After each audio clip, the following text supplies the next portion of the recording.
Isn't it great to be together at the dinner table for once? I don't know where you've been eating, but it doesn't appear that you've missed too many dinners. What's that supposed to mean? Well, Daddy-o, you have certainly packed on a few pounds. Or are you having a baby? Now guys. Eat your dinner. Can't we all just try and enjoy a family meal? So what is it this time? Are you a vegetarian, a caveman or a vegan?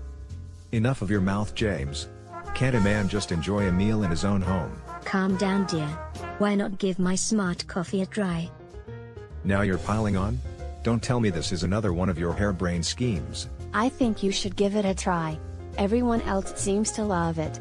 Don't tell me you didn't notice that Mom is looking quite hot. I hope I have a butt like Mom when I'm her age. Christina. That is no way to talk at this table. But it's true. You have nothing to lose. Except around 30 pounds. I can give you the dose, smart coffee, Keto Cray and Xanthomax, which will help you lose weight and boost that grumpy mood of yours. You win.